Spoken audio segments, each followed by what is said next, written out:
Hello students, एक बार फिर से आपका स्वागत है आपके अपने यूट्यूब चैनल के स्टडी पॉइंट पे।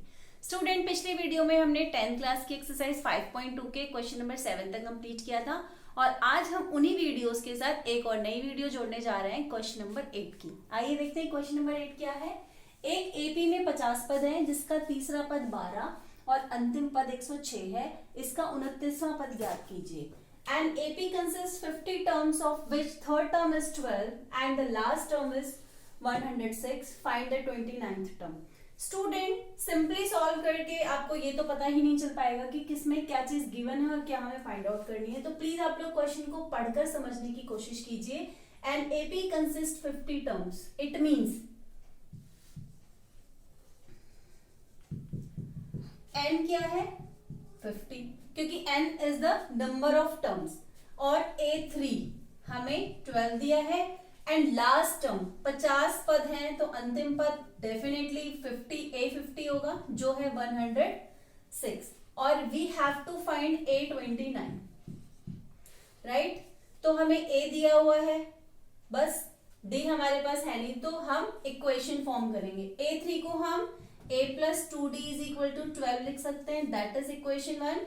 और a50 को लिख सकते हैं हम a plus 49d is equal to 106, that is second equation.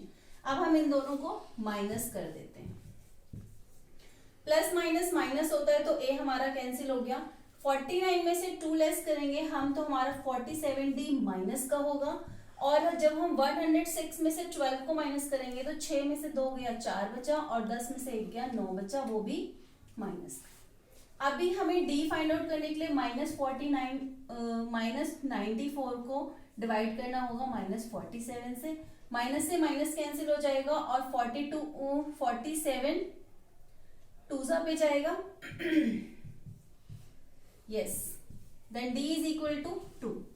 अब हमारे पास d दिया हुआ है हमें। अब हम क्या करेंगे, d का मान किसी भी एक समीकरण में रख दो, या तो 1 में रख दो या 2 में रख दो। मैं 1 में रख रही हूँ। एक समीकरण था मेरा a plus 2d is equal to 12, a plus 2 into 2 is equal to 12, a plus 4 is equal to 12, a is equal to 12 minus 4, then a is equal to 8। Hence now we have n, we have d, we have a। हमें find out क्या करना है, a 29th term, जिसको हम कर सकते हैं a plus 28d। a है 8 प्लस 28 इंटू 2, 8 प्लस 2 8 जा 16 का 6 कैरी ओवर 1, 2 2 जा 4 एंड 1 5। इसको हम ऐड करेंगे तो हमारा होगा 64। तो हमारा जो A29th टर्म होगा वो होगा 64। स्टूडेंट, आई होप आप समझ चुके होंगे। So let us move to the next question. Students, question number 9 है, if third and 9th term of an AP are 4 and -8, which term of this AP is 0? पूछा गया है कि यदि किसी AP के तीसरे और 9वें पद 4 और घटा 8 हो तो, यानी कि A3 4 है और A9 -8 है, तो इसका कौन सा पद शून्य होगा, कितने नंबर का पद। तो हम मान लेते हैं, माना nवां पद बराबर 0। तो अब हमें a दिया हुआ है, an दिया हुआ है, लास्ट टर्म हमें दी हुई है, तो हम पहले इक्वेशन फॉर्म कर लेते हैं। a is equal a plus 2d is equal to 4 first equation, और a plus 8d is equal to -8 second equation. इसको माइनस करते हैं, माइनस माइनस प्लस कैंसिल हो गया, यहाँ पे हो गया -6d और यहाँ पे हो गया 12, d हो गया 12 अपॉन -60, तो d की वैल्यू आ गई हमारी -2। अब हमें क्या करना है, d का मान 1 में रखना है। मैंने आपको बोला कि आप किसी भी इक्वेशन में, चलो मैं इस बार 2 में रख देती हूँ। दो इक्वेशन है, a plus 8d is equal to -8, a plus 8 into -2 is equal to -8, a minus 16 is equal to -8, a is equal to -8 plus 16, a is equal to 8। a की वैल्यू आ गई 8। अब वो उन्होंने क्या बोला है कि कौन सा पद शून्य होगा, मतलब अब हमें n फाइंड आउट करना है। तो हम क्या करेंगे, a plus n minus one into d is equal to a n. a मेरे पास 8 है, n मुझे नहीं पता, d मुझे पता है और a n भी मुझे पता है।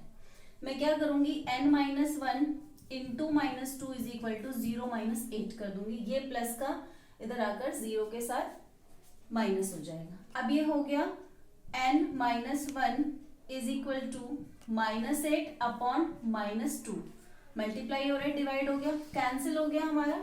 और यहाँ पे हो गया n minus one is equal to 4, n is equal to 4 plus one, n is equal to 5, यानी कि अतः पांचवा पद शून्य होगा, क्योंकि हमारा जो n निकला है वो 5 निकला है। किस कंडीशन में, जब हमने a n को 0 माना था। तो हमारा कंक्लूजन क्या निकला कि इस AP का, जिस AP का तीसरा पद 4, नौवां पद घटा 8 है, उसका पांचवा पद 0 होगा। स्टूडेंट, आई होप एक्सप्लेनेशन में कोई डाउट नहीं होगा। नेक्स्ट वीडियो में नेक्स्ट क्वेश्चन के साथ बहुत जल्द मिलूंगी, तब तक प्लीज अपना ध्यान रखिएगा और मेरी वीडियोस को लाइक करते रहिएगा। Bye bye.